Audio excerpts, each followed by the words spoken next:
Hello, everyone. Welcome to another episode of Veg Networking Canada. It is important for all of us to acknowledge, honor, and respect that many of us are located on the traditional, ancestral, and unceded territories of many Indigenous peoples of Canada. Veg Networking Canada is a community where vegan plant-based companies connect and collaborate. Today, we have a special guest with us who is a healer and teacher in the field of generational trauma. She has international certifications in psychosomatic therapy and hatha yoga, and is a longtime champion of the chemical-free community. Veg Networking Canada is pleased to introduce author, mentor, speaker. Welcome, Lorrel Elian. Thank you so much. I'm so happy to have found your community and to be here with you, Justin. Thank you. Well, on behalf of everybody here live at Veg Networking Canada and those who are, of course, because our group is centered around business owners and entrepreneurs, they're tied up doing their thing, but they always check out these replays. On behalf of everybody, thank you so much for being here with us today. And let's jump into our first question for you, which is a personal one about your own vegan plant-based start. How did that unfold for you? Yeah, it actually came from several different directions. First of all, my first career in the beauty industry, I worked as a stylist, a makeover artist, and I worked for manufacturers along with being a business owner. On the manufacturing end of it, I was trained by chemists in the industry to understand the ingredients in hair products. And then years later, when I became a mom for the first time, this was over 30 years ago, my first daughter had food allergies. So then I started reading labels and then putting together what I learned. And I honestly, I couldn't believe what I was seeing in the food labels. And today I don't buy much in the grocery store. But if people knew, I was shocked. I thought I had my information wrong. And then years later, one thing about me is that I am a natural networker. I love people. I love hearing people's stories. And I left the beauty industry to find a career that would allow me to travel and meet more people and just to experience the world more. And in that time, I ended up with critical diagnosis, over several years. So I went on a healing journey. And I had many spiritual teachers in that time. My first spiritual teacher was a born vegetarian from India, and his teachings were all about the body-mind connection, understanding how you came to be in the shape you're in. And that's how I became a psychosomatic therapist and a teacher of that certification training. So I worked with many therapists.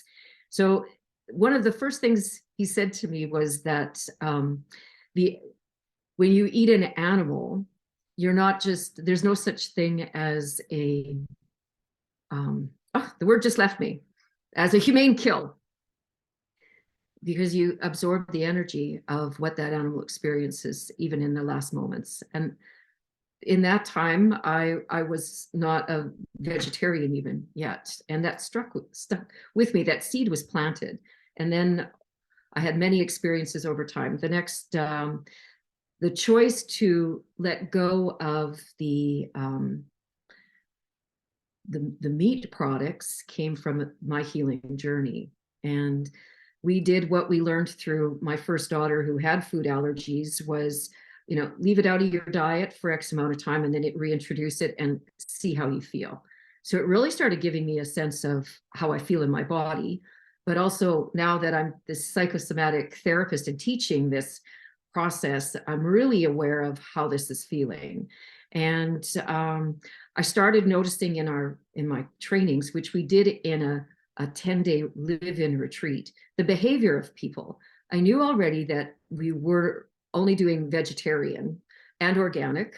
And it was a dramatic change, sitting front row to the dramatic change of people's behavior, their personalities, their body shapes over just 10 days, sometimes over 3 days. So that was, really the beginning of it for me. And I began learning yoga in that time. And I went to Bali to where my teacher was teaching from. So I spent a fair bit of time there over a few years.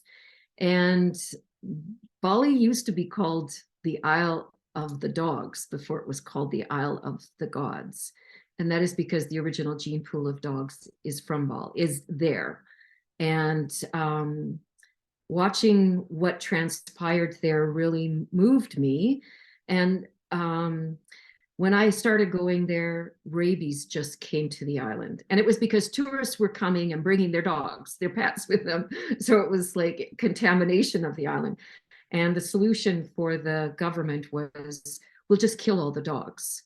And the World Health Organization told them that that's not the solution, but it happened anyway. So I watched this play out over many years. When we first started going, there were over 750,000 dogs on the island.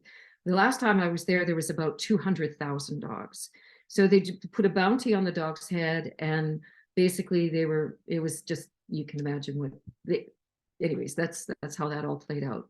But the belief system around it, there were so many things that happened, and I think combined with the yogi training and this deep spiritual place that I was in, I really started changing. I never ate meat products after that again. That was well over 12 years ago. And it's been a process that just keeps happening. I come from country people. I butchered chickens when I was a kid. It was a fun thing to do.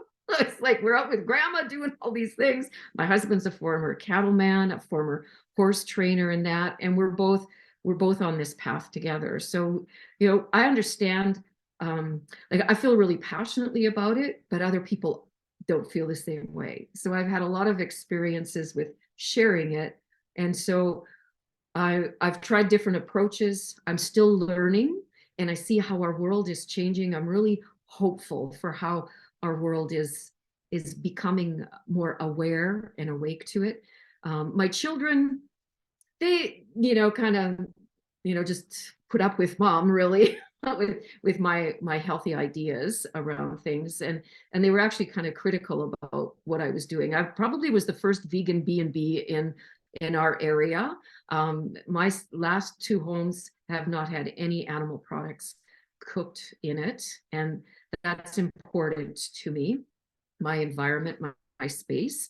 But my first granddaughter, with my one daughter, she's over a year old. She's never had meat products. She lives chemical free. She's so healthy, happy, and it's just yeah. So yeah, I am really excited about it. It's one thing that I've learned from connecting with with Sandra and other vegans is that I live it.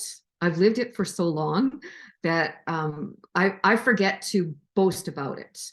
When I first started, my husband often would say, let's just not talk about it when we go out visiting, because it triggers people. And I really have become, I am sensitive to even hearing the word meat. Like the smell of the family barbecue doesn't mean the same to me. Christmas holidays don't mean the same to me. That was actually how we started traveling. Let's just get away from it, remove ourselves. And so I'm always looking at how can I be me and not compromise that, and still educate. And doing the retreats, the trainings, and that was my way. I've had many vegan chef friends. That's been fabulous to have those experiences. And many of my students came that had never eaten vegetables like that. So that was an intrigue for them. Many of them went on to continue that lifestyle, to become vegan or vegetarian chefs even afterwards. So that's how I'm affecting change in the world, and just continuing on with being that. And I really feel inspired by so many that are stepping out and saying, I'm vegan, because I just don't think to say that anymore. And the world is ready for it. The world is looking for change, even if they don't resonate with that word. I believe that many of them are looking for it and don't know that. I feel that was my case too. I just didn't know. So through educating is how we're going to change the world. Yeah. In- Incredible. Yeah, very powerful. And I think we can all agree we didn't know what we didn't know in any area until we did. And then the real magic is trying to impart that wisdom, I guess, onto others and teach others your experience. So we're so happy to hear your story, and very clear, you're very passionate. It's so great. And I think a lot of us are hoping and envisioning a world where saying vegan becomes redundant, and we don't need to, because everything is that way anyway. So, um, so before we started recording, you were mentioning that you've had several different businesses. So our next question for you is centered around your your entrepreneur origin story. How did that unfold for you? Yeah, I often say I should look a lot older for all the careers that I've had. Um, I I've always loved business. I think because I love talking business, so I love the networking part of it. My first career for over 20 years was in the beauty industry, as I said, and I had really great inspirational teachers, mentors. That the one phrase that I always hear and I say often: find what you love, what you're passionate about, and go out and do it. And I take my own advice that way. So that's why I've had so many different businesses. I left the beauty industry. I sold my last business and went into real estate. And that was I learned good contract law. And that's really served me way beyond all of it. But it also taught me about how people deal with emotions. And that's how I found going into psychosomatic therapy, because it's all about how we feel about what's happened to us. And in that field, that really opened me up to looking at the world differently, because we judge ourselves more than anyone else does, and that's what restricts us in business. How you are in your personal life is how you are in your business. So I trained therapists to learn the therapy, but then those same issues is what was preventing them in their business journey. So that also took me into being a business coach. And I've had my own business coach since 2014. I've been online since well before everybody else got on in 2020. And I learned tech. And the best part of that was learning that I could learn new things. Through my yoga training, I knew that I needed to be able to teach freely. So I had the big yoga studio, and that was great. More networking, events. I planned many events through there. We had many amazing teachers and musicians and so on come through there. And in that time too, the beauty industry gets in your blood. So you can't just leave it behind. And I became a lash technician. I've been a lash technician trainer. And that leans to the business that I'm going back into now. I'm just on the cusp of opening my own boutique day spa, luxury day spa.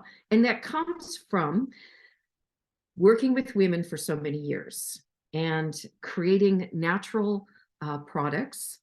In those early years, I was a certified organic farmer.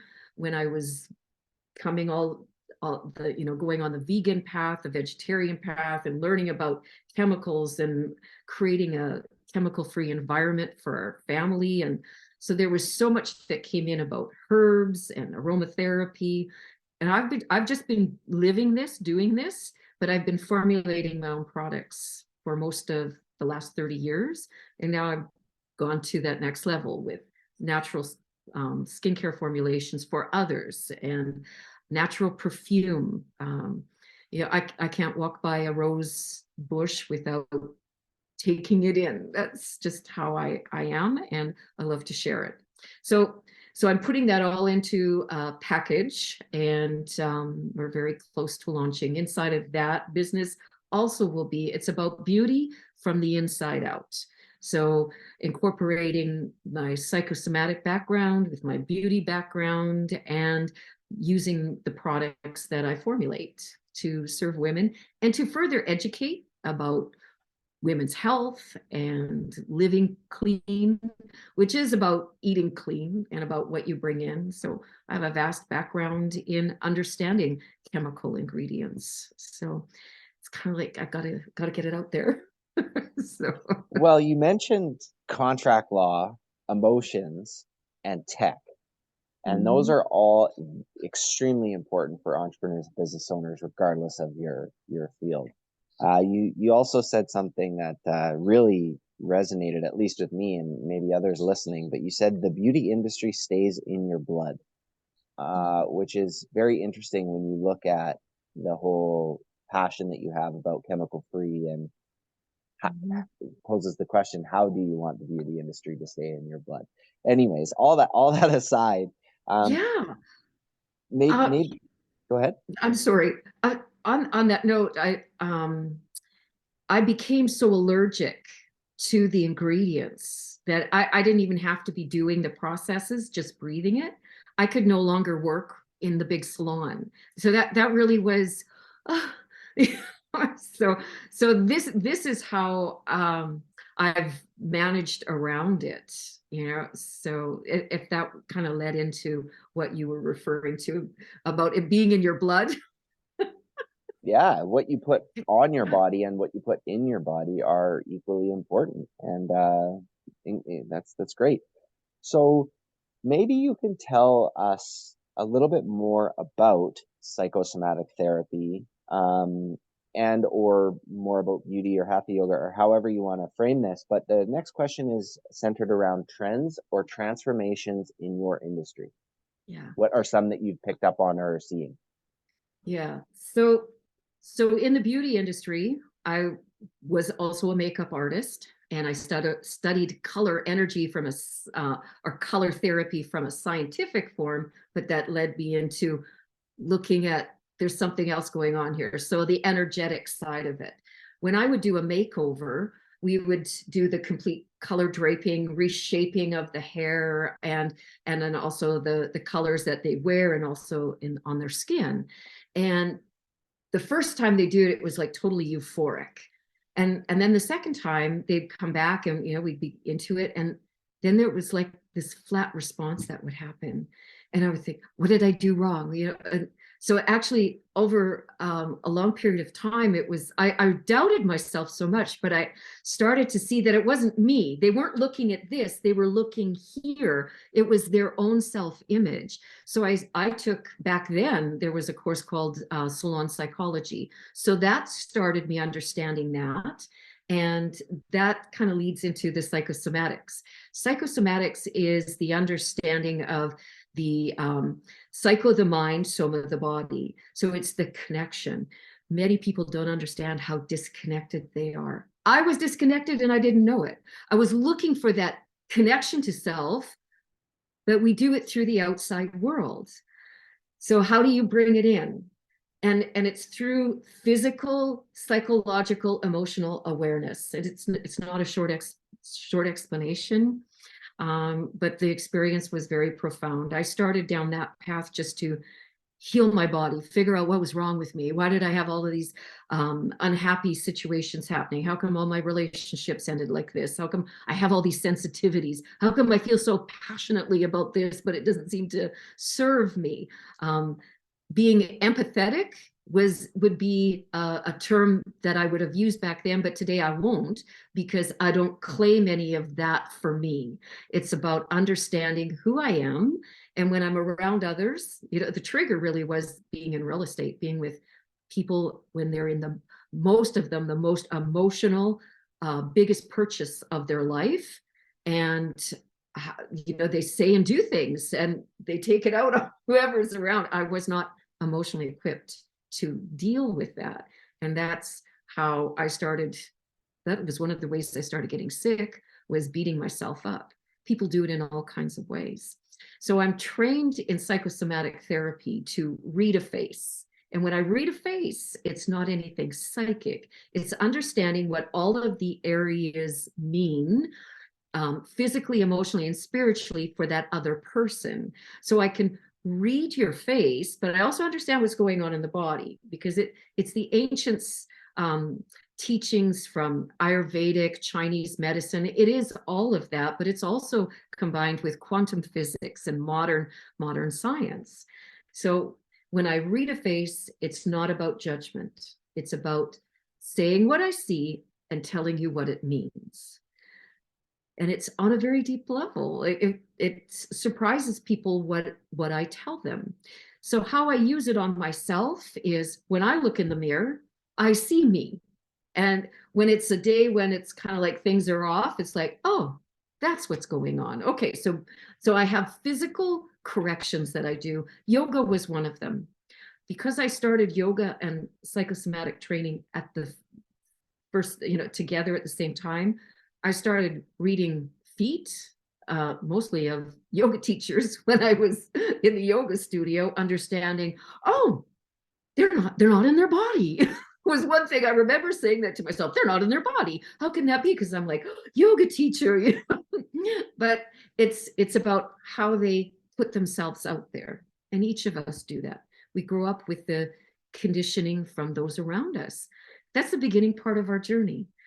Then somewhere in our life we go, I don't agree with that. And then it looks different for everyone.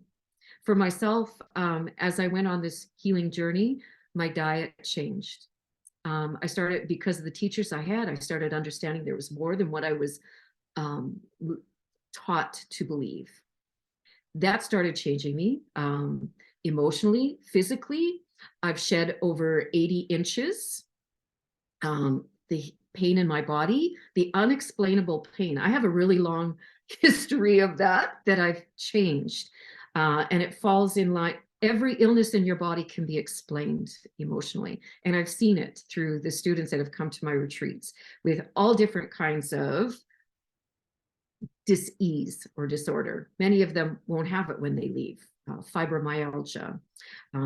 There's that's one that it's kind of like all of a sudden it started showing up. Everybody seemed to have this fibromyalgia. So, when you understand how you've come to be in the shape that you're in, you start looking at it differently. But it's about getting past that sense of, oh, this is what I've always believed. This is what my mom says. This is what it's always, I call it the McDonald's syndrome. This is the only way we do it. You can't change the Big Mac. This is the way we've always done it. And that's the same with, our food choices. People stand for their right to eat meat. That's how we feel not the same about that anymore. There might have been a time when we did feel that way. Don't tell me what I'm supposed to eat, what's good for me. So it's about getting past all those barriers that we put up ourselves. So when I read a face, I can read your ears, your hands, your feet, your full body, and they will all say the same thing. I don't need to know anything about you. It'll be, and it won't be judgments. It'll be deep understandings, sometimes that you don't even see about yourself, or you think you're hiding or fooling the outside world, because it's part of the mask we wear to the outside world. The other thing is that it's often things that those living with us really don't understand about us. I lived with my husband for 15 years before I took this training. Then he took the training. And then when I looked at him from that perspective, I was so humbled by how he carried the pain of being bullied from grade 2 in his body. And I didn't see that before, but I knew his story. And going to Bali and seeing the challenge that happens with the dogs there, what really opened me up was, wow, we've got so many things in our own neighborhood that we turn a blind eye to. How come I'm here and being so sensitive to all of this? So all of this stuff was happening for me all at the same time. So for each of us, it's about, how do we look at ourselves? How do we judge ourselves? How do we just let go of all of that emotional baggage? And that's what prematurely ages us. The emotional baggage, right through here mostly. And I have the pictures of what I look like the first day of my psychosomatic journey. I look like how the women in my family look. And the way I look today is not like any of them. I look like me. I used to say I had my grandmother's legs. But my teacher says, no, you have your legs. And it's like, that's right. The I am is the most profound statement in the universe. Quantumly and emotionally, energetically, whatever I am and then put behind it, we become, we are. So it incorporates also that the languaging, because the words carry emotions with them. And also that it ties into, again, the chemicals that we put in our body that we don't recognize as chemicals. And one of the things that really caught my attention from all of this experience that I've had is that vegans are the most highly targeted by the food processing industry. Their industry has grown by over 400% in the last 3 years. So the ingredients for our vegans are, for our people that are wanting to be healthy. That's another part of my mission and why I do what I do, because I always say, don't believe what I say, go out and find out for yourself, because it's each of our soul's responsibility to discover what is in the food that we're eating. Right. So that's a long explanation. We are finding this conversation very fascinating. You said something that I personally have never heard, and I have experience in the health and fitness industry for over a decade. And you mentioned, I've never heard it framed this way, you shed 80 inches, Mm-hmm. which is interesting because it sounded like an answer to that question. Correct me if I'm wrong, but the question about trends and transformations, it sounds like all that summarized was radical responsibility without judgment. Mm-hmm. And if that's the trend of the transformation where we're going, then that's absolutely excellent. So radical responsibility without judgment. That's great. So you already had mentioned a little bit about the upcoming luxury day spa or resort, but that's probably where you're going to be going a little bit further, because the next question is, where is Lorrel Elian going in the future? Where is your brand and your business going in the future? Yeah. So when I got my first business coach, I searched her out because she was teaching online connection before we were all doing that. Because I knew my ideal client wasn't in my backyard. I lived in Delisle, Saskatchewan. Have any of you heard of Delisle, Saskatchewan? I say to my kids, we live in Delisle, not denial. So get out of town, go graduate and go see the world, because we live in rural Saskatchewan. So where I am is not far from there. And my brand, because I've been online so long, it's all education based. I will be working with people one-on-one, but it will be luxury in that you won't come for a haircut. It's not that. It's going to be the overall makeover. There's consultation with it, and it's body mind beauty. Oh, I like that. That's the first time I've said that. Thank you so much, Justin, for that question.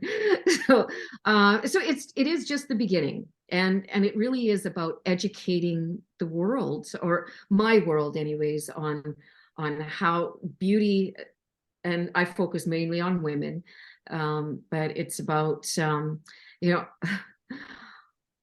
my daughters live a very different life than I do, because I grew up in the industry and have been there for so long. The money that they spend on the beauty stuff, and I'm so aware of what's out there, the injections and all that, it's not necessary. So it is also one of the reasons why I created one of the businesses that have soft launched already. It's called Somatic Face Therapy. And it is about understanding why you look the way you do, but it's also about changing it. And it's through movement of energy, but it's about using the movement to shift, but it moves lymphatic, it reverses aging, and it's part of a system. So that's it's going to be about incorporating that into it. I have a lot of pieces that I'm bringing together in this business, the stuff that I've kind of been going here, going there, and I can't let go of it. So now it's about bringing it together, and it's taken a while to figure out how to do it and make it marketable, to put it under one name. And the name of the spa is oh, that just left my head, pardon me. No problem Oh, at all. No problem at yeah, all. Keep it, I guess I'm not supposed to say it yet. yeah, That's really exactly. funny. That's really funny. Exactly. I just woo. And oh, and as a man, I am thinking that this experience would be extremely beneficial for men as well, dealing Yeah. with their generational trauma, childhood trauma, and all these different things. So Um, surely, of course, your experience is focusing on women. Um, is it safe to say, though, that this business is going to be open to everyone? well, in the past, I worked a lot with men, and just because of where I am in my life, it's right now I want to just focus on women, and I and couples will be part of the future. Just because there's so much value in doing it, together. Because my husband has been part of this journey alongside of me too. When we would come to events and trainings, just the two of us showing up together could start riots when people went home at night because why don't you come with me? Why don't you support me? And I hear that often. And as human beings, we're all spiritual. We're all looking for acceptance. We're all looking for that complete picture in our lives. And when we have those around us in our life that think the way that we do, having that partner on that same path is really important. But my own experience was that I tried to force that on him. And that's what happens out there in the world. But when we just are our true, authentic selves and live with that, with those values, those around us start getting that from us and start asking us more. So I say for couples, whether you're new in the relationship or long term, just be who you are, because you can only change you. You can't change them. So I love working with men, but it's just where I am right now with this.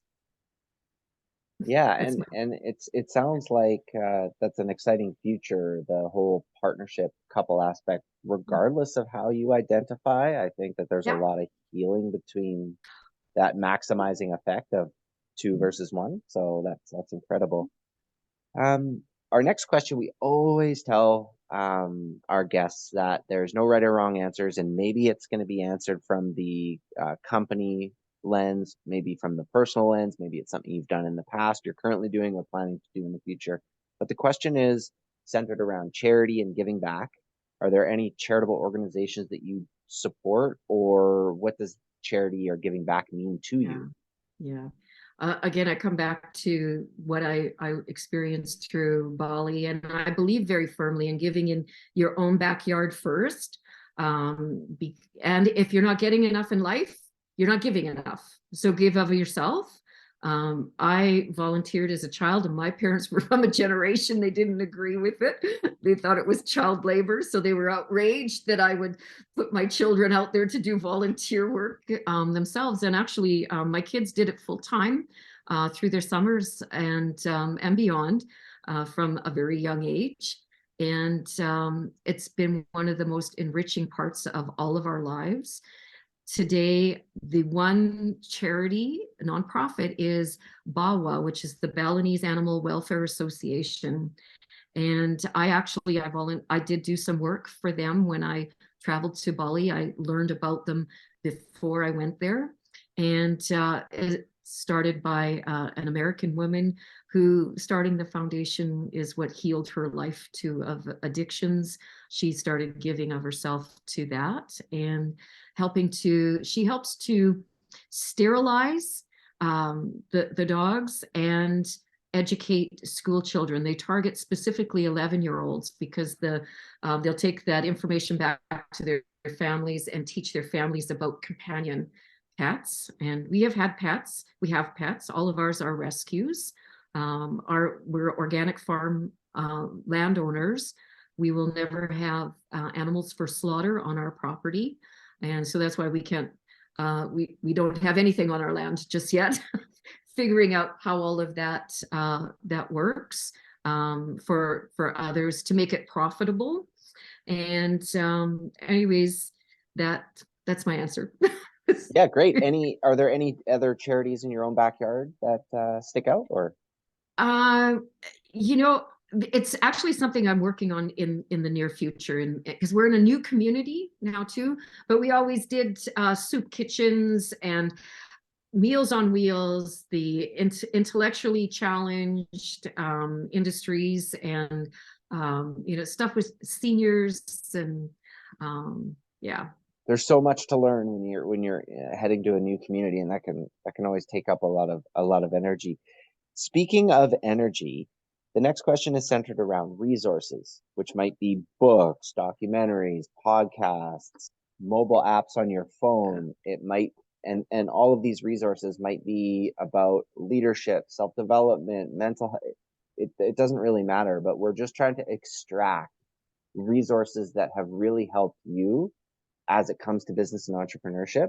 So people who may not have heard of these different resources can go out and get some of those golden nuggets of wisdom. Do you have any recommendations? Yeah, I devour books so much that I have to stay away from bookstores, I would say. I have an app that I'm glad to share, and authors can upload their books there for more coverage, and that um, it's it's an app that I pay for. In the beginning, you can try it out for free, but you can get just about any book and podcast and so on through it. Um, some of I don't read fiction. That's everything for me is about learning. Dave Asprey, he at one time was vegan, raw vegan, and he's on a different path these days, but he is the creator. He's the one who coined the word biohacker, and my husband and I really do consider ourselves to be biohackers in our health. Like we do a lot of things that other people have never heard of or wouldn't even consider doing. So Dave Asprey, he's the creator of the bulletproof formula. The Huberman Lab, I listen to him because he brings on a lot of interesting people. He's, I think, at Stanford University educated himself. He's brilliant. And, so those are the recent ones. I study a lot in, along with the psychosomatics and that, I have a passion for sacred geometry and numerology. And so that's part of also how I work with my clients. All of my clients in the past, they all get their birth chart because of the symbology of what the numbers mean in your life. And so anything on numerology is always good. Dan Millman, I love that man. His one book, I buy it by the case and gave it to my clients. The Life You Were Born to Live, Dan Millman. And he has a really great app. So you'll start learning about you'll think the book is written about you. It was the first most profound book, other than Louise Hay, which everybody probably knows. That was my child raising Bible until they got old enough to read it for themselves. But yeah, those are my favorites, top of the list. Yeah, I think this is for you probably one of those questions where we could have a whole segment just on resources to go through kind of what you had mentioned at the very beginning. You had mentioned an app for authors. Did you say the name of the app or? Oh, I didn't. I have an affiliate link. So if you try it, you get 2 months, 60 days free. And it's like, honestly, you can download, send it to audiobooks. Like, oh, I love it. So I'll give you that link if that's what you'd like. It's called Scribed. So I tried the free, and I've been a subscriber for years now. And every time someone subscribes, I get a month free. So you'd get a month free too. So I'll put that in the chat. Does that work for you, Justin? Is that okay to Oh do yeah, that? absolutely, for sure. Okay. Absolutely. That's great. Okay. Thank you so much. Yeah. Now we're already here at our second to last conversation starter question, and this one's centered around inspiration. And this conversation that we've had so far has really been full, at least for myself, about inspiration. There's been talk about oftentimes people are looking outward when there's a lot to be said for looking inward. All that to say, and you, by the way, you had already kind of mentioned some inspirational figures in the previous question, but all that to say, what does inspiration mean to you? And are there any companies or leaders that do inspire you that people can keep their eyes and ears open for? Oh, okay. What inspired, do you know what? Honestly, I get inspired by being able to talk to other people. That's why I love the networking. And it's about listening to what they're telling me. That's been one of my biggest life lessons, is to not be the talker all the time, is to hear what they're saying. And so networking, let's see, I made some notes because I just wanted to make sure that I covered everything. Yeah, networking with other people who inspire me, like, and that's another reason why I love the online world, because I really do live in isolation. That's life on the prairies. We're very far away from everything. It's a great life, but you have to go outside of your bubble. Absolutely. Yeah. Now, our last question. Oftentimes, our special guests lead in by saying, "Well, I don't know if I'm qualified to give advice." So maybe that's your framework, but probably not, considering you Oh. mentioned that you're a coach and a teacher and everything like that. So the last question is always just sort of open-ended for everybody who's going to be listening to this. Mm. Laurel Elian, is there any wisdom, lessons, tips, advice that you could share with folks? And keeping in mind that the listeners may very well be entrepreneurs already, maybe in the beginning, middle, or end, a sale at the end of the journey, so to speak.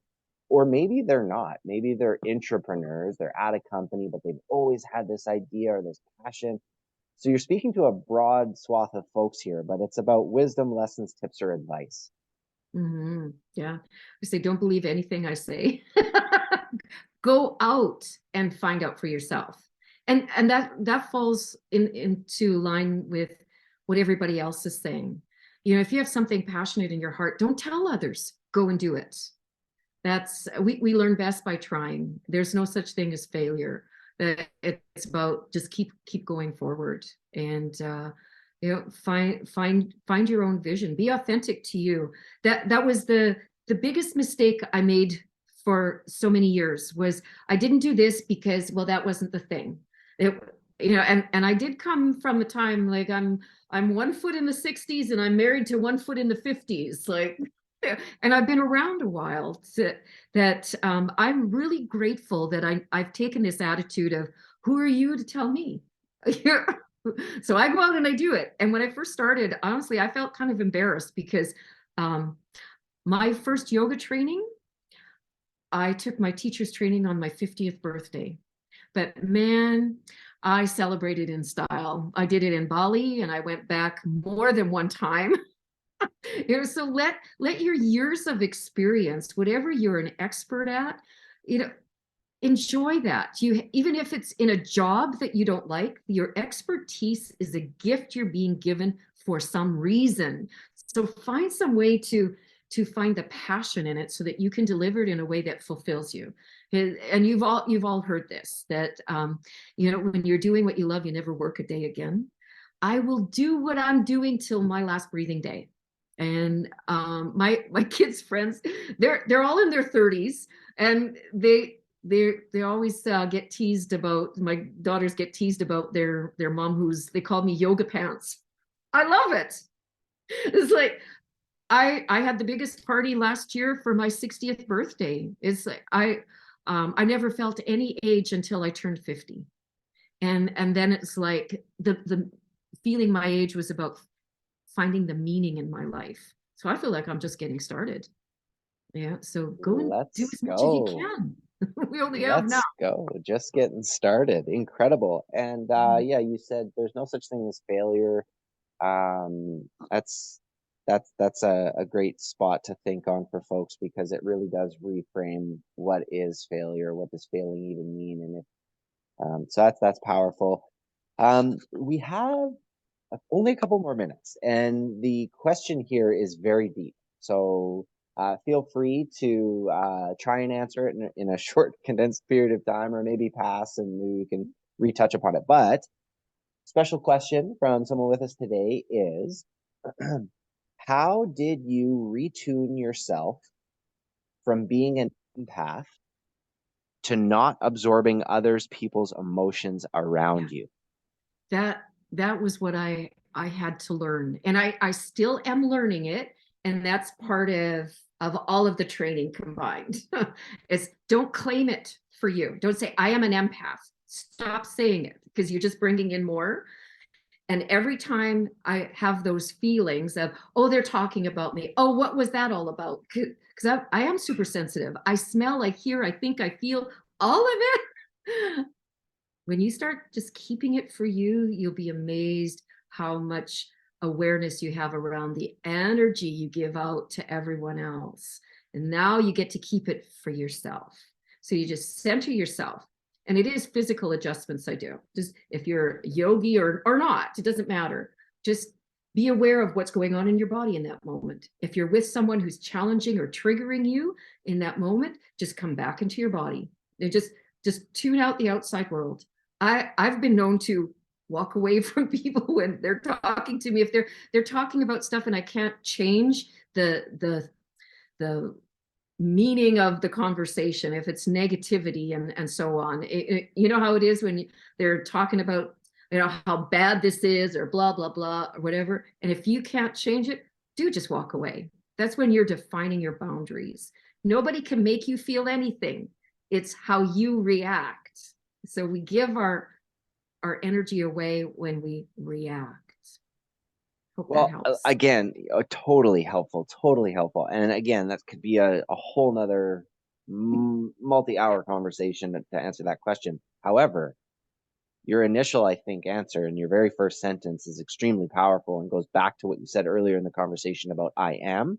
And in order to retune, it's to completely wash away the I am an empath or I am whatever it might be, right? So, anyways, all that to say, thank you so much for taking that last little bonus question there at the end. As we always do, before we let people know where they can find out more online, so we'll let people know your website and your Instagram handle. But before we get there, is there any other announcements or anything that came up in the conversation that you'd like to say? I honestly, I'm in this moment, I can't think of anything other than I'm just really pleased to connect with so many, and do reach out to me on LinkedIn or social media.